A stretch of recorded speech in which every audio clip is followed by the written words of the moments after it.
많은 사람이 파산을 개인의 무능력이나 게으름의 결과로 생각하시는데 이에 대해 어떻게 생각하시나요? 제가 느끼기에는 파산을 하든 파산을 하지 않든 저는 많은 사람들이 게으르고 무능력하지 않다고 생각하거든요. 그러니까 무슨 말이냐면 이게 이제 꼭 제가 그 사람들을 미화하려는 건 아니고 사람은 누구나 다 각자 자기만의 이유가 있다고 생각을 해요. 우울해서 아침에 뭐 이제 못 일어나는 사람도 그 사람의 이유가 있는 거고 그 각자의 사정을 알지 못한 상태에서 결과값만 보고 너는 실패한 사람이다 라고 평가하는 거는 굉장히 단편적인 시각이라고 생각을 해요. 똑같이 파산을 하더라도 어떤 분은 쉽게 재기를 할 수 있고 어떤 분은 나는 패배자라는 인식을 가질 수 있는 것처럼 이 사람이 당장 지금 이 사업에 실패했다는 게 이 사람이 인생에서 종착점이 아니잖아요. 또 심지어는 사업이라는 게 내가 능력만 있다고 되는 것도 아니고 여러 가지 요인들에 의해서 성패가 결정되잖아요. 직원의 어떤 이슈가 있을 수도 있고 또는 뭐 정치적인 이슈가 있을 수도 있고 또는 어떤 대외적인 경제 상황 많은 이유들로 실패할 수 있기 때문에 그런 모든 거를 다 개인의 어떤 무능이나 그 개인의 어떤 뭐랄까 노력이나 이런 부분으로 평가를 하기에는 조금 짧은 시각이다라고 저는 봐요. 그러면은 오히려 이런 회생 파산 제도를 적극적으로 이용하시는 분들은 네. 오히려 성실하신 분이라고 볼 수도 있나요?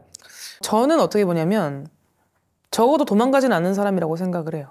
진짜 도망가면 한 푼도 못 갚아요. 그렇게 되면 그냥 내 돈을 싹 날리는 건데 회생파산이라는 거는 내가 어쨌든 앞으로 몇 년간 이 고통을 감내하겠다. 적어도 개인회생은. 그리고 개인파산은 내가 있는 재산을 다 털어서라도 이거를 정리하겠다라는 거거든요. 그리고 재기의 의지가 있는 사람이 개인회생이랑 개인파산을 하는 거예요. 신불자로 평생 살겠어. 나 그냥 안 갖고 그냥 이렇게 살래. 이런 분들은 이런 제도를 이용하지 않겠죠. 내가 실패했을 때 어떻게 다음 선택을 해야 되지? 라는 그런 선택지가 있을 때 적극적으로 내가 이걸 해보겠다, 이거 갚고 내가 정면 승부를 하겠다 라는 이런 선택이 굉장히 전략적으로도 굉장히 좋다고 생각을 해요. 내가 지금 실패를 했는데 이 빚 때문에 재기가 안 되는 거잖아요. 그러면 이 사람이 이걸 빨리 털어버리고 새로운 사업을 하거나 이런 이제 가능성을 열어둬야 되는데 이거를 선택하지 않으면은 이 사람은 그냥 평생 눌려 사는 거예요.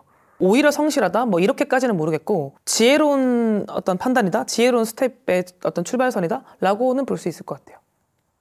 파산을 경험한 분들이 겪는 가장 큰 어려움은 무엇이 있을까요? 어떤 실질적인 어려움이 있을 수 있고 이제 이분이 파산자의 지위에서 겪는 불편함이 있을 수 있는데 첫 번째 전제는 파산자라는 거는 개인 파산을 신청하고 나서 파산 선고가 내려지고 그때부터 면책받을 때까지 기간을 파산자로 사는 거예요. 파산 신청을 우리가 서울회생법원에 하게 되면 이 사람을 파산시켜야 될 건가에 대한 심사를 해서 한 3개월 정도, 4개월 정도 뒤에 파산 선고를 내리거든요. 그때부터 파산자가 되는 건데 파산자의 지위로서는 어떤 직업적인 불이익, 뭐 예를 들면 공무원이 안 된다던가 뭐 이런 것들이 있긴 한데 사실 이런 거는 실질적으로는 파산자들이 느끼는 어떤 큰 불이익은 아닌 것 같고 뭐 대출이 안 나오고 이런 것도 파산자가 겪는 어떤 불이익이라기보다는 원래 내가 신용도가 좋지 않아서 겪는 경우들이 많아서 이런 부분들은 이제 파산자로서 내가 뭔가 더 크게 내가 파산을 하고 나서 불편함을 겪었다라고 이제 하시는 분들은 거의 없고 실질적인 불이익이라고 하면은 이제 보통 이제 가족들이 이제 등을 돌린다든지 아니면은 이제 주변 이제 거래처들이나 이런 곳에서 조금 이제 안 좋은 소리를 듣는다든지 뭐 이런 게 될 수 있을 것 같은데 결국에 이런 부분은 그 기간 동안은 감수할 수밖에 없다고 보고 그 이후에 이제 면책을 받은 후에 당당하게 제기를 해서 이분이 이제 신용을 회복시키는 수밖에 없겠죠. 이 신용이라는 거는 단순히 이제 뭐 1등급이나 2등급이냐라는 그런 신용도도 해당이 되겠지만 사회적인 신용이 있잖아요. 이 사람한테 돈을 빌려줘도 되냐? 라고 봤을 때 저 사람 빚이 3억이나 있는 사람인데 저 사람 돈 빌려주지 마. 이렇게 볼지 아니면 저 사람 옛날에 사업이 실패한 적이 있는데 지금 멋지게 이제 재기해서 지금은 빚도 없고 굉장히 돈 잘 벌고 살아. 그래서 저 사람 믿을만해. 라는 평가를 받는 거는 결국 본인이 만들 수 있는 거잖아요. 그런 면에서는 파산자가 잠시 그런 어떤 평판? 이런 거는 이제 감내할 만하다라고 저는 생각해요. 파산 후 성공적으로 재기한 사례를 알려주실 수 있을까요? 이거 근데 약간 답변할까 말까 고민했는데 파산하고 재기하면 저한테 오지 않을까 제가 몰라요. 그래서 한편으로는 안 오니까 잘 사나 싶기도 하고 파산하고 면책이 되더라도 결국 빚을 다루지 못하면 다시 와요. 파산하고 면책을 하면 7년간 파산 다시 신청을 못 하거든요. 그런데 다시 온다는 거는 그 7년을 버티고 오는 거잖아요. 7년 안에 또 잘못됐던지 또 빚을 잘못 다뤘던지 뭔가 그런 이슈가 있겠죠.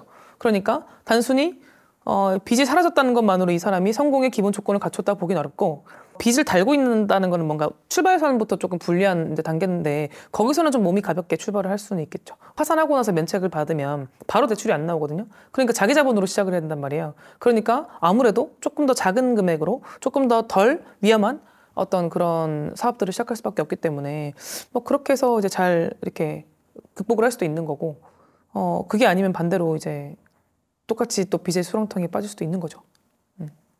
마지막으로 지금 파산을 고민하고 계신 분들에게 하고 싶은 말씀이 있으신가요? 파산을 해야 되나 말아야 되냐, 이거는 조금 명확한데, 첫 번째로 내가 얼마의 시간이 주어지면 이 빚을 다 갚을 수 있을까를 생각해보면 좀 답이 빨리 나올 거예요.